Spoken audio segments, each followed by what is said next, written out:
Já estamos de volta com o nosso programa Falando com Você, que vai receber agora a Andressa Lopes. Seja bem-vinda ao nosso programa, viu, Andressa? Obrigada. Gente, a Andressa, ela é musicoterapeuta. Vai falar tudo pra gente sobre essa arte holística que pode ajudar você a obter grandes curas na sua vida e também aquela sensação de bem-estar e de paz interior. Andressa, explica pra gente um pouquinho, para quem está ouvindo falar pela primeira vez, né, nessa temática de musicoterapia, o que vem a ser a musicoterapia? Tá. A musicoterapia, ela é uma terapia que utiliza, traz a cura, traz a reabilitação e outras necessidades do paciente, no caso, através da música. Então, ela se assemelha à psicologia, porém, a nossa linguagem é a música. Linguagem musical. Linguagem musical. Isso. E nisso, todos os tipos de música acabam entrando nesse processo? Então, assim, a musicoterapia, ela pode beneficiar muitas pessoas, né? Então, o trabalho é feito ou com crianças com algum tipo de deficiência ou com algum atraso no desenvolvimento, desde adultos que busquem autoconhecimento até idosos, ou seja, tem um leque bastante grande, assim, né? E não é qualquer música, né? Porque a musicoterapia, a gente busca o seguinte, a gente, quando recebe o paciente, faz um histórico sonoro da vida desse paciente, ou seja, como que o ambiente sonoro rodeou a vida dele desde da gestação até os dias de hoje. Até os dias de hoje. Então, não existe uma receita musical, né? Se você tá estressado, ouvir um tipo de música, ouvir uma música clássica que você vai acalmar, não. Depende qual o repertório que faz parte da vida daquela pessoa. Entendi. E daí você vai montar, no caso, um repertório que complemente, né, de repente, esse repertório que a pessoa já viveu, reabilitando ela? Não, o que ocorre, assim, após essa entrevista inicial que é feita, né, de pesquisar quais as músicas que fazem parte do histórico dela, eu vou ter dados para poder ajudá-la naquilo que é o necessário para aquele momento para ela. Então, não é que não existe isso, eu vou criar um repertório, não. Essa pessoa vai chegar até a sessão e outras músicas vão se desenvolver ali, vão ocorrer, outros sons vão ocorrer, porque a gente trabalha também através de instrumentos musicais. Né? Então, acaba acontecendo uma comunicação não verbal e musical, né, com aquele paciente, e uma história vai se criando. Em determinados momentos eu posso recorrer a esse histórico. Então, por exemplo, com crianças muitas vezes, ou adultos mesmo, fazendo um autoconhecimento, voltando na sua história de vida, você recorrer em determinado momento da sessão a músicas que a mãe cantava na infância, que para despertar, de repente, um sentimento que viveu naquela época. Exatamente. Ou, de repente, o que a mãe conta que cantava para ele quando era bebê. E aí se refaz uma história, né? E para isso também se usam de instrumentos musicais no momento? E os instrumentos que a gente usa, no caso, são instrumentos que tenham fácil acesso para que qualquer pessoa possa tocar e possa se expressar, principalmente. Né? O violão, flauta. Tem o violão, a flauta. Aí o violão, assim, é um instrumento que requer, não é como um tambor que você toca. Que qualquer um toca, né? Exatamente. Se aprender, se tiver uma predisposição para isso, Exatamente. Né? Porém, como no caso, o violão é um instrumento que eu toco. Então, eu, como musicoterapeuta, utilizo o violão, isso, para me comunicar com esse paciente. E, por outro lado, o paciente pode usar o violão de uma forma não convencional. Se for aquilo que ele deseja naquele momento, se for a expressão dele naquele momento. Então, uma pergunta que sempre fazem, assim, o paciente precisa saber tocar para ser paciente em musicoterapia? Eu preciso saber tocar algum instrumento? Não. Né? Porque o principal é a comunicação e a expressão. E também se recorre a músicas assim de CDs mesmo, como fundo, de repente, para uma meditação? Sim, pode ser utilizado. Pode ser utilizado também. Tá? Tanto a música gravada quanto essa interação musical, né, com o paciente. Certo. E você atende através da musicoterapia tanto grupos também, como de repente o paciente individual? Então, no meu caso, eu trabalho com crianças, acabei me especializando assim, trabalho com crianças com transtorno no desenvolvimento. Entendi. Né? Crianças de que idade, aproximadamente? Olha, eu atendo desde 3 aninhos de idade em diante. Tá? Mas assim, também tem trabalho de musicoterapia, por exemplo, para bebês.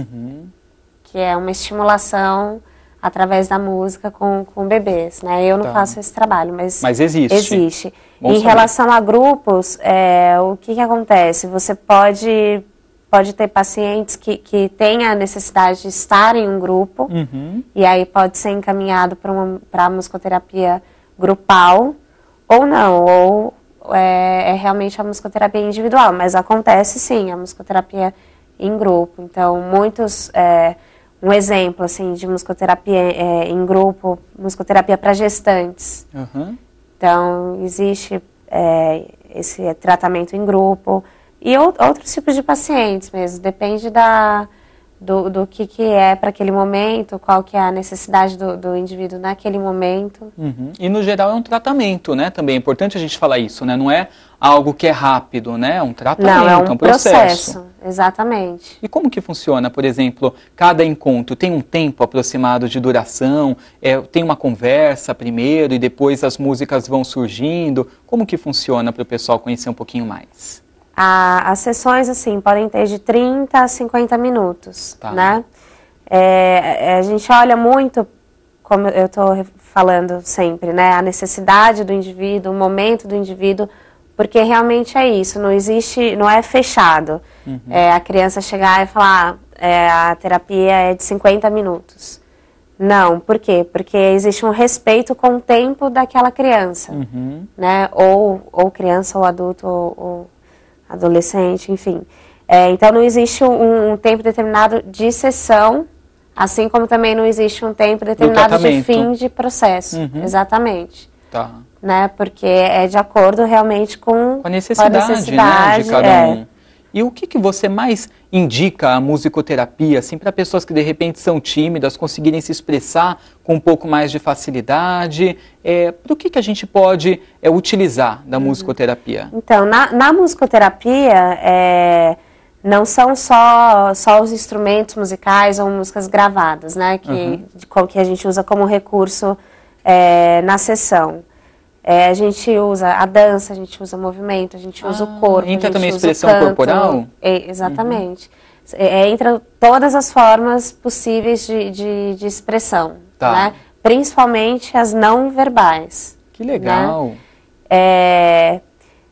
Essa pergunta que você me fez diretamente, assim, para uma pessoa que seja mais tímida, né, que tenha mais dificuldade de se expressar. Tem muita gente, né, que tem dificuldade de se expressar, não consegue, às vezes, falar em público, treme. Sim. O que a gente pode... Então, não teriam exercícios, né, porque mesmo nesses casos não foge de ser um processo. Exatamente, né? Não é algo que é rápido, então, né? Assim, na musicoterapia, a pessoa já vai estar lá sabendo que é uma terapia para expressão.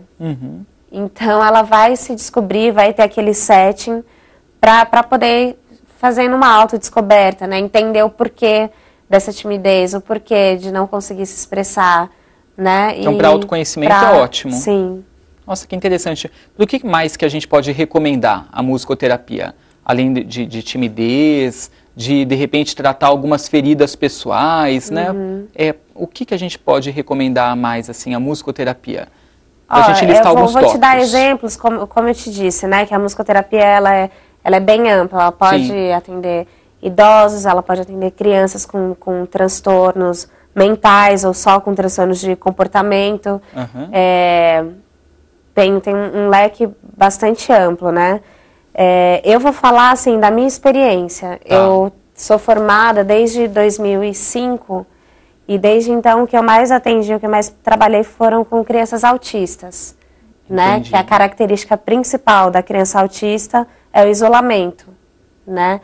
É o isolamento, é a falta do olhar, da comunicação de verbal, interagir, né, de interação, exatamente. E eu vejo na musicoterapia esse tempo que eu tenho de experiência, que a música é algo que fascina, que chama e que desperta eles para um outro, para o nosso mundo, né? Vamos dizer assim, que traz eles para a interação. Que né? legal. Então, crianças autistas é um caso. Agora, indo para uma outra ponta, de um exemplo que me veio à mente agora com idosos, né? Por exemplo, com demência de Alzheimer, que tem uma doença que tem um esquecimento, Sim. né? Eles ficam muito com a memória antiga, né? Fica preservada. Mas a memória atual acaba dissipando. Exatamente. E aí também a música é uma forma de estimular. Eu imagino, né? Porque as músicas estão ligadas a fases da nossa vida, né? Então, às vezes, ouvindo aquela música-chave, a pessoa, né, acaba tendo recordações, né? E se ligando mais também nos últimos acontecimentos, de repente, acredito eu, né, já que o Alzheimer envolve principalmente isso, né, o esquecimento das últimas questões. Eu acredito que realmente a música, ela é muito importante na nossa vida, né? E uma terapia com música realmente pode reabilitar muito a gente, né? Isso. Certo. Eu vou passar então os contatos da Andressa, você que de repente quer saber um pouquinho mais sobre musicoterapia, conversar com ela. O telefone é o 0 operadora 11 3862 2688. E o e-mail também é contatos@centrobenenson.com.br. Está aparecendo aqui na telinha. Andressa, você atende onde? Eu atendo na clínica de musicoterapia Benenson, Centro de Musicoterapia Benenson. Posso passar o Pode, endereço, por favor. Fica na Rua Rodrigo Lobato, número 15B, próximo ao metrô Vila Madalena. Muito obrigado, viu, pela sua presença, foi bastante esclarecedor. Eu quero agradecer a você que esteve comigo, desejar para você aí uma excelente semana, um restinho de semana, e a gente se vê no próximo programa. Um grande beijo, até a próxima, tchau, tchau.